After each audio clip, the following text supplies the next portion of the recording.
Hi hello ಎಲ್ಲರಿಗೂ ನಮಸ್ಕಾರ. Kannada quiz bank YouTube ಚಾನೆಲ್ಗೆ ತಮ್ಮೆಲ್ಲರಿಗೂ ಸ್ವಾಗತ ಸುಸ್ವಾಗತ. ನೀವೇನಾದರೂ ನಮ್ಮ ಕನ್ನಡ ಕ್ವಿಜ್ ಬ್ಯಾಂಕ್ ಯೂಟ್ಯೂಬ್ ಚಾನೆಲ್ಗೆ ಹೊಸಬರಾಗಿದ್ದರೆ ಈ ಕೂಡಲೇ ಸಬ್ಸ್ಕ್ರೈಬ್ ಆಗಿ ಹಾಗೂ ಪಕ್ಕದಲ್ಲಿರೋ ಆಲ್ ಬಟನ್ ಅನ್ನು ಕ್ಲಿಕ್ ಮಾಡಿ. Welcome to Kannada quiz bank YouTube channel.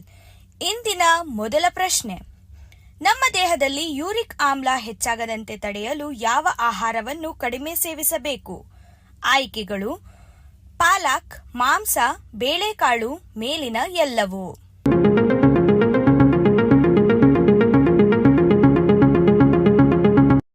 ಸರಿಯಾದ ಉತ್ತರ ಆಪ್ಷನ್ ಡಿ, ಮೇಲಿನ ಎಲ್ಲವೂ.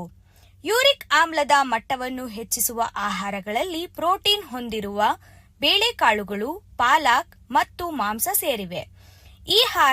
ಈ ಆಹಾರಗಳನ್ನು ಕಡಿಮೆ ಸೇವಿಸುವುದು ಯೂರಿಕ್ ಆಮ್ಲ ಸಮಸ್ಯೆಯನ್ನು ತಡೆಯಲು ಸಹಾಯ ಮಾಡುತ್ತದೆ. ಎರಡನೆಯ ಪ್ರಶ್ನೆ, ಪೀರಿಯಡ್ಸ್ಗೂ ಮೊದಲು ಯೋನಿಯಲ್ಲಿ ವೈಟ್ ಡಿಸ್ಚಾರ್ಜ್ ಆಗಲು ಕಾರಣವೇನು? ಆಯ್ಕೆಗಳು: ಹಾರ್ಮೋನ್ ಬದಲಾವಣೆ, ಲೋಳಿಯ ಉತ್ಪಾದನೆ, ಗರ್ಭಧಾರಣೆ, ಮೇಲಿನ ಎಲ್ಲವೂ.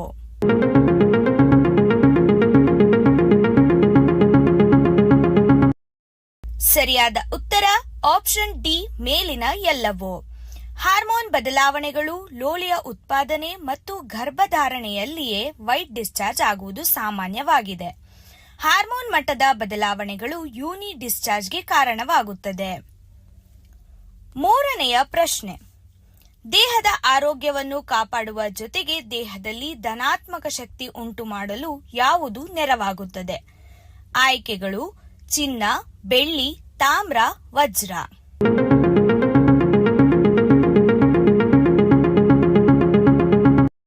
ಸರಿಯಾದ ಉತ್ತರ ಆಪ್ಷನ್ ಸಿ, ತಾಮ್ರ. ತಾಮ್ರವು ದೇಹದ ಆರೋಗ್ಯವನ್ನು ಕಾಪಾಡುವುದು, ಧನಾತ್ಮಕ ಶಕ್ತಿಯನ್ನು ಉಂಟು ಮಾಡುವುದು ಮತ್ತು ಮನಸ್ಸು ಹಾರ್ಮೋನಿಕವಾಗಿ ಕಾರ್ಯನಿರ್ವಹಿಸುವುದಕ್ಕೆ ಸಹಾಯಕವಾಗುತ್ತದೆ. ತಾಮ್ರದ ವಸ್ತುಗಳು, ಬಾಟಲಿಗಳು ಮತ್ತು ಇತರೆ ಐಟಂಗಳು ಬಹುಮಟ್ಟಿಗೆ ಶಾಂತಿ ಹಾಗೂ ಶಕ್ತಿಯನ್ನು ತರಲು ಸಹಾಯ ಮಾಡುತ್ತದೆ. ನಾಲ್ಕನೆಯ ಪ್ರಶ್ನೆ, ಗರ್ಭ ನಿರೋಧಕ ಮಾತ್ರೆಗಳ ಬಳಕೆಯಿಂದ ಯಾವ ಕಾಯಿಲೆ ಬರುತ್ತದೆ? ಆಯ್ಕೆಗಳು: ಹೃದಯಾಘಾತ, ಪಾರ್ಶ್ವವಾಯು, ಬಂಜೆತನ, ಗರ್ಭಕೋಶ ಕ್ಯಾನ್ಸರ್.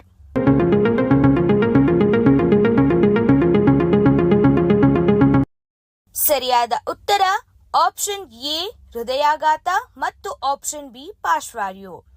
ಗರ್ಭ ನಿರೋಧಕ ಮಾತ್ರೆಗಳು ಹೃದಯಾಘಾತ ಮತ್ತು ಪಾರ್ಶ್ವವಾಯು ಅಪಾಯವನ್ನು ಹೆಚ್ಚಿಸಬಹುದು. ಈಸ್ಟ್ರೋಜನ್ ಹಾರ್ಮೋನ್ಗಳು ಗರ್ಭ ನಿರೋಧಕಗಳಲ್ಲಿ ಇದ್ದಾಗ ಹೃದಯಾಘಾತದ ಅಪಾಯ ಹೆಚ್ಚಾಗುತ್ತದೆ. ಐದನೆಯ ಪ್ರಶ್ನೆ, ವಿಶ್ವದ ಅತಿ ದೊಡ್ಡ ಮೆಟ್ರೋ ನೆಟ್ವರ್ಕ್ ಹೊಂದಿರುವ ದೇಶ ಯಾವುದು? ನಿಮ್ಮ ಆಯ್ಕೆಗಳು: ಅಮೆರಿಕ, ಸಿಂಗಾಪುರ್, ಚೀನಾ, ಜಪಾನ್.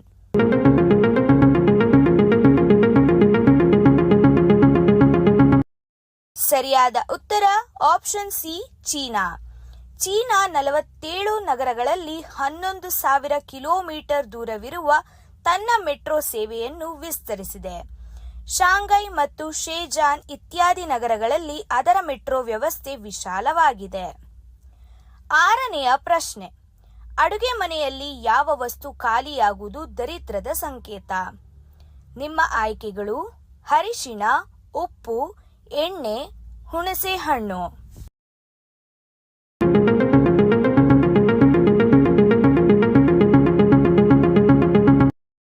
ಸರಿಯಾದ ಉತ್ತರ ಆಪ್ಷನ್ ಎ, ಅರಿಶಿಣ ಮತ್ತು ಆಪ್ಷನ್ ಬಿ, ಉಪ್ಪು. ಅರಿಶಿಣ ಮತ್ತು ಉಪ್ಪು ಅಡುಗೆ ಮನೆಯ ಪ್ರಮುಖ ವಸ್ತುಗಳು. ಅವು ಖಾಲಿಯಾಗದಂತೆ ನೋಡಿಕೊಳ್ಳುವುದು ಉತ್ತಮ. ಇಲ್ಲದಿದ್ದರೆ ದರಿದ್ರದ ಸಂಕೇತ ಎಂದು ಪರಿಗಣಿಸಲಾಗುತ್ತದೆ. ಏಳನೆಯ ಪ್ರಶ್ನೆ, ಬ್ರಹ್ಮ ಮುಹೂರ್ತದ ಸಮಯದಲ್ಲಿ ಯಾವ ರೀತಿಯ ಕನಸು ಬಿದ್ದರೆ ನಿಮ್ಮ ಕನಸು ನನಸಾಗುತ್ತದೆ ಎಂದು ಹೇಳಲಾಗುತ್ತದೆ?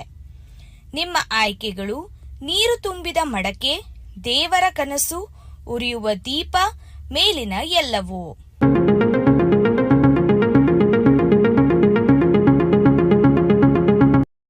ಸರಿಯಾದ ಉತ್ತರ ಆಪ್ಷನ್ ಡಿ, ಮೇಲಿನ ಎಲ್ಲವೂ. ಬ್ರಹ್ಮ ಮುಹೂರ್ತದಲ್ಲಿ ದೇವರ ದರ್ಶನ ಅಥವಾ ನೀರು ತುಂಬಿದ ಮಡಕೆಯನ್ನು ಕಂಡು ಕನಸು ಕಾಣುವುದು ಶುಭ ಲಕ್ಷಣವಾಗಿದೆ. ಇದು ನಿಮ್ಮ ಜೀವನದಲ್ಲಿ ಸಂತೋಷ ಮತ್ತು ಸಮೃದ್ಧಿಯ ಸೂಚನೆಯಾಗಿದೆ. 8ನೆಯ ಪ್ರಶ್ನೆ, ಹೆಚ್ಚಾಗಿ ಎಳನೀರು ಕುಡಿಯುವುದರಿಂದ ಏನಾಗುತ್ತದೆ?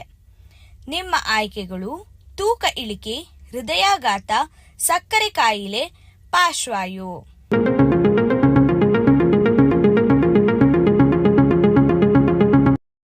ಸರಿಯಾದ ಉತ್ತರ ಆಪ್ಷನ್ ಡಿ, ಪಾರ್ಶ್ವವಾಯು. ಎಳನೀರು ಸೋಡಿಯಂ, ಪೊಟ್ಯಾಷಿಯಂ ಮತ್ತು ಮ್ಯಾಂಗನೀಸ್ ನಂತಹ ಎಲೆಕ್ಟ್ರೋಲೈಟ್ಗಳನ್ನು ಹೊಂದಿದೆ.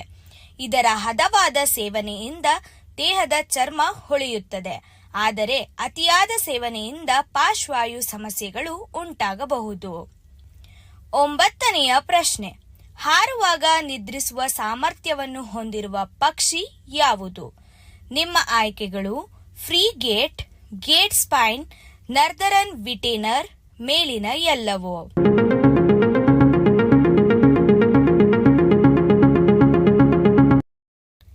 ಸರಿಯಾದ ಉತ್ತರ ಆಪ್ಷನ್ ಡಿ, ಮೇಲಿನ ಎಲ್ಲವೂ. ಈ ಎಲ್ಲಾ ಪಕ್ಷಿಗಳು ಹಾರುವಾಗ ಮಲಗುವ ಸಾಮರ್ಥ್ಯವನ್ನು ಹೊಂದಿವೆ. ಇವು ತಮ್ಮ ಮೆದುಳಿನ ಅರ್ಧ ಭಾಗವನ್ನು ವಿಶ್ರಾಂತಿ ಪಡೆಯುವ ಮೂಲಕ ಹಾರುತ್ತವೆ. 10ನೆಯ ಪ್ರಶ್ನೆ, ವಿಶ್ವ ದಾಖಲೆ ಸೃಷ್ಟಿಸಿ ಪ್ರಾಣಿಯಂತಿರುವ ತೋಳಮಾನವ ಭಾರತದ ಯಾವ ರಾಜ್ಯದಲ್ಲಿ ಕಂಡುಬರುತ್ತಾರೆ? ನಿಮ್ಮ ಆಯ್ಕೆಗಳು ಉತ್ತರಾಖಂಡ್, ಮಧ್ಯಪ್ರದೇಶ, ಒಡಿಶಾ, ಅರುಣಾಚಲ್ ಪ್ರದೇಶ.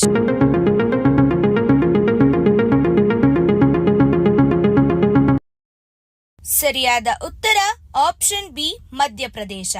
ಮಧ್ಯಪ್ರದೇಶದ ರತ್ನಂ ಜಿಲ್ಲೆಯಲ್ಲಿ ಲಲಿತ್ ಪತಿದಾರ್ ಎಂಬ ವ್ಯಕ್ತಿ ಫೇರ್ ವೂಲ್ಫ್ ಎಂಬ ಅಪರೂಪದ ಕಾಯಿಲೆಯಿಂದ ಬಳಲುತ್ತಿದ್ದು, ಅವರ ದೇಹದ ಮೇಲೆ ಹೆಚ್ಚಿದ ಕೂದಲುಗಳಿಂದ ಅವರನ್ನು ತೋಳಮಾನವ ಎಂದು ಕರೆಯಲಾಗುತ್ತದೆ. ನಿಮಗೆ ಎಷ್ಟು ಪ್ರಶ್ನೆಗಳಿಗೆ ಉತ್ತರ ಗೊತ್ತು ಎಂಬುದನ್ನು ನಮಗೆ ಕಮೆಂಟ್ ಮೂಲಕ ತಿಳಿಸಿ. ಈ ಮಾಹಿತಿ ನಿಮಗೆ ಇಷ್ಟವಾದಲ್ಲಿ ಲೈಕ್ ಮಾಡಿ, ಶೇರ್ ಮಾಡಿ ಹಾಗೂ ಚಾನೆಲ್ ಅನ್ನು ಸಬ್ಸ್ಕ್ರೈಬ್ ಮಾಡಿ.